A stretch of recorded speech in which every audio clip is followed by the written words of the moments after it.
لاہور۔ جب تک ٹرین نے تیسری سیٹی نہ بجائی، شوکت حسین جعفری میرا ہاتھ پکڑے اپنی شرمیلی نگاہوں میں آنسو روکے راولپنڈی اسٹیشن پہ خاموش اداسی میں گھرا خالی الذہن ہوا کھڑا رہا۔ پہلی گاڑی کی وسل کے ساتھ میں اس کا ہاتھ محبت سے دباتے ہوئے بولا، اب واپس جاؤ گے تم کشمیر مجھے وداع کر کے؟ اس نے اپنی ڈبڈبائی دکھی آنکھیں اوپر مجھ تک لا کے نیچے جھکا دی۔ میں نے ہولے سے ایک بات پوچھی، شاہ جی، جس نے شجرے ممنوعہ کا پھل توڑا بھی نہ ہو اسے بھی جنت سے اتار دیا جاتا؟ میرے گلے لگ گئے۔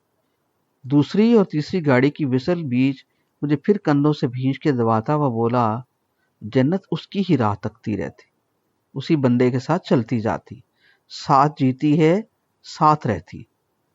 یہ کہہ کے جیسے اس کا سانس پھول گیا، اس کے لمبے اونچے آگے کو مڑے ناک میں آنکھوں سے اتر کے کچھ آنسو ہلے۔ اس نے ناک ہاتھ کی پشت سے پونچھی اور اپنے آنسوؤں میں بطخ کی تیرتی اداس شرمیلی آنکھیں ملتے ہوئے بولا، دیکھ لینا کشمیر میں تم پھر آؤ گے۔ تیسری سیٹی گاڑی نے بجا دی اور سرکنے لگی۔ میں دھیرے دھیرے سرکتی ٹرین کے ساتھ قدم بڑھانے لگا۔ شوکت حسین جعفری ساتھ ساتھ لپک رہا تھا۔ اس کے چہرے پہ ایسا دکھ تھا جیسے آج وہ اکیلا رہ گیا۔ میں نے لپک کے چلتی گاڑی کے دروازے کا ہینڈل ہاتھ میں لیا اور دوسرا ہاتھ ہلاتا ہوا اچھل کے بھاگتا بھاگتا لاہور جاتی ٹرین پہ چڑھ گیا۔ جب تک شوکت حسین جعفری کو دور جاتی میری ٹرین نظر آتی رہی، وہ ہاتھ اوپر کیے ہلاتا رہا۔ دور ہٹتی ٹرین سے پیچھے ہٹتا راولپنڈی اسٹیشن نظر آتا رہا۔ میں بھی ٹرین کے دروازے پہ کھڑا پیچھے تکتا رہا۔ دور تک نکل گئی ٹرین سے اس کا ہیولہ ہولے ہولے چھوٹا ہوتا ہوتا میری آنکھوں کی پتلی کے برابر ہو کے پھر سالم ذہن میں کھڑا ہو گیا۔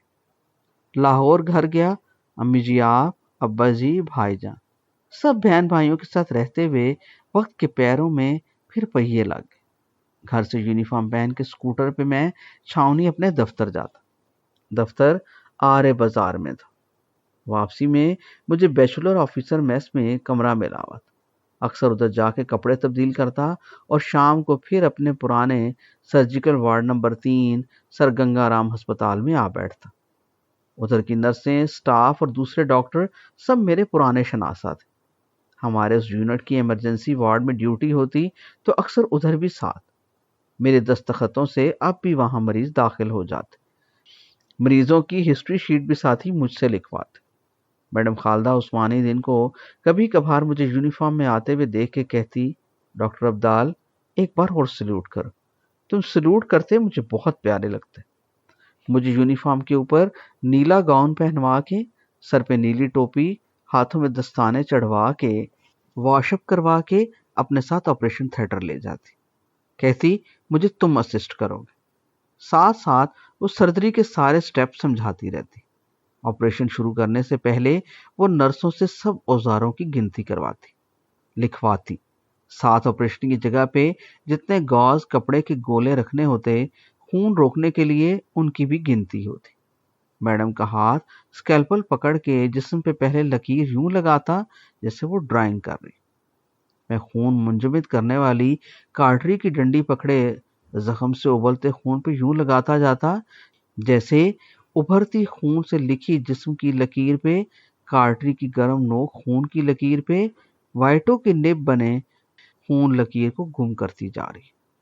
آپریشن کے وقت میڈم کے گورے گورے ہاتھوں پہ سفید دستانے کھلے ہوئے خون بھرے جسم میں یوں تیزی سے پھدکتے جیسے 2 کبوتر دانہ دن کا چگ رہے۔ جسم کے اندر گلے سڑے بیمار عضلات کو ویسی صفائی سے کاٹتی کہ خون بھی زیادہ نہ بہنے دیتی۔ جدھر جدھر سے خون کی دھار نکلتی ادھر وہ ہاتھ روک کے میری طرف سے ذرا نیچے کرتی اور میں ہاتھ میں پکڑی کارٹری سے اچھلے خون کی نس کو چھو لیتا، چوس لیتا۔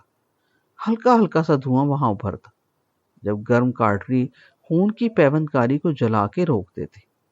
رسولی اور ٹیومر کو میڈم اپنے ہاتھوں سے یوں پورے کے پورے سالم جھلی کے ساتھ بیمار جسم سے نکالتی جیسے پکتی ہوئی چولہے پہ پڑی ہانڈی سے تیزی سے احتیاط کے ساتھ